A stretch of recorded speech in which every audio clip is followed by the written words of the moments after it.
Ëmbëlsirat në përgjithësi, por sidomos baklavaja është ndër më të kërkuarat në ditët festive tek ne dhe jemi afër festës Bajramit. Këto afër kemi një zonjë të përkushtuar e cila për vite në radhë është marrë me përgatitjen e baklavas. Përshëndetje, zonja Hyl. Përshëndetje.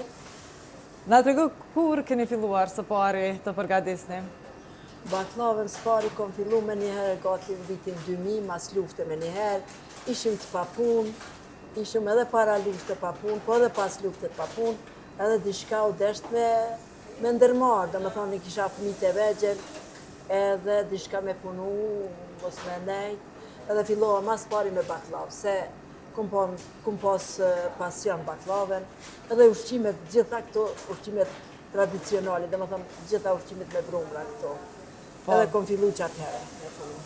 Dhe sigurisht që gjatë festave ndihet një kërkesë më e madhe e klientëve ndaj baklavas. Na trego sa rritet kjo kërkesë? Jo, rritet kjo kërkesë. Gjithmonë kam baklava dhe ditëve tjera, se marrin tash nuk po qojnë servise këto tjera sene, nuk po qojnë, dojnë për gjithë shka qojnë baklavë. Po. Apo për smundje, për suksese, për shtëpia të reja, qojnë baklava gjithmonë. Edhe çdo ditë kam, por për Bajram dihet kam kërkesa tepër, ma shumë 2-3 fesha, apo ma tepër kam. Edhe si ja dilni gjatë kësaj periude?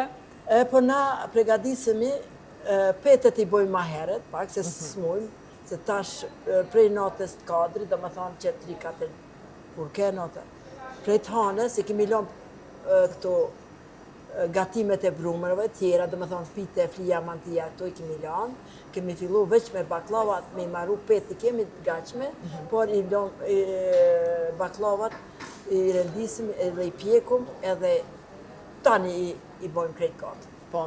Dhe sigurisht shija është unike e baklavës.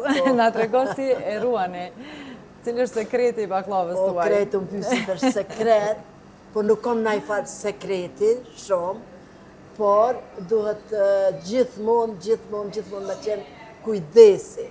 Kujdesi se baklavat gjithmonë i kemi bo, edhe gjyshet tona kanë bo, edhe kur marrin mështerit vinë, thënë, o, për na që malin e gjysheve, dhe me thonë. Edhe duhet, sekreti është se duhet me pas tepër kujdes, si në pjekje, si në të hollim petve, si në shërbet, gjithë shka krejt me kujdes. Edhe pse merë kohë mjaftë, se baklava ka kogja shumë procedurë.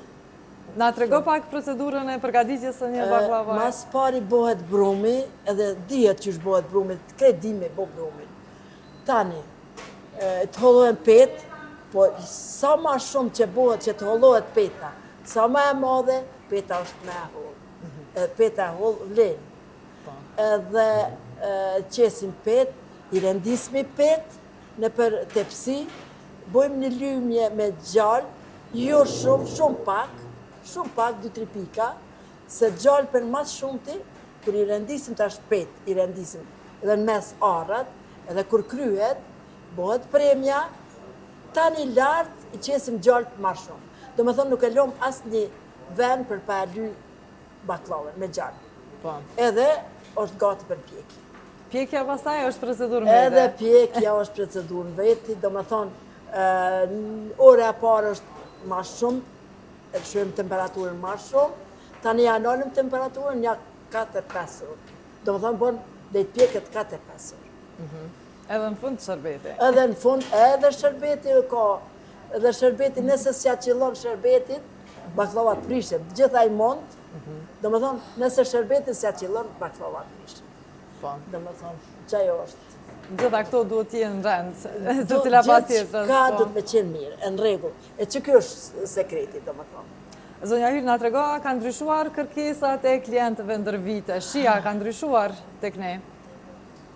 Shija e baklavës me ndonë? Po, a kërkojnë shije të tjera, apo vetëm ara? Ndigjo, unë e kam vetëm këtë baklavën tradicionale, cilën e kërkojnë mas shumë. Edhe nuk i kom hi tjerave shumë, për shkak se dua të arruj këtë cilësi, edhe kërkojnë mas shumë. Edhe këte që sune edhe nuk s'kanë që ka me kërku tjetër shije, se shija është e mirë. Po, sigurisht.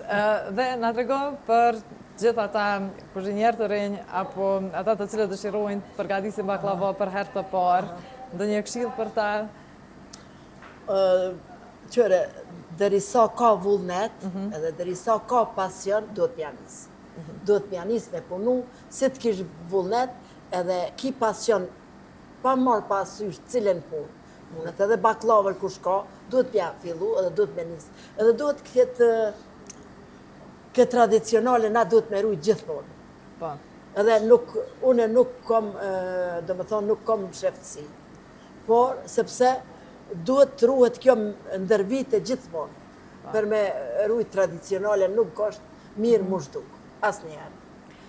Për fund, na tregon nga puna juaj shumë vjeçare. Ju ka ndodhur ndonjëherë mos me qenë kohë në përgatitjen e baklavave për cilat kanë qenë porositura? Po, janë vite, shumë vite. Ndonjë Ka mujt me ndonë ndonjëherë. Nuk ka njeri të pagabushëm ndonjëherë. Pagabushëm nuk ka, por unë e thomë, punëtorët asnjëherë nuk i kom thonë pse u djeg që kjo. E kemi bo tjetër me njëherë, pse u djeg, asnjëherë. Por nuk duhet përsëritet. Nuk duhet përsëritet, për shembull, hajde një herë, dy herë, hajde edhe treta, ama nuk duhet përsëritet. Se na ndodh edhe mu djeg. Baklava është e ndishme. Pak më jarë shumë a shumë, ajo mundet mu djeg. Atëherë ajo veç duhet gjuhet. Po, ndonjë moment tjetër i veçantë gjatë gjithë kësaj periudhe? Apo të kujtuhet ty në moment, se di. Në ndonjë Po moment harroj, gjatë... kom po do vite sigurisht që kom pas edhe momente tjera të veçanta, por tani për tani... Edhe atmosfera punës po shihet që është shumë e mirë. Po, Sa ndikon kjo? ndikon shumë mirë se une, kur punëtoret i marrë në punë, pak ma para i thash, e kom marrë që atë punëtoren, qatë ditë e kom po, se ka një here, do dallohen ditën e parë. Edhe thonë, qatë ditë, mas pari, para se me qenë punëtore, du të me qenë njeri, du të me qenë ndërgjegjshme, du të me qenë, para se punëtore. Nëse është njeri, dhe nëse është ndërgjegjshme, ajo punon, me domos.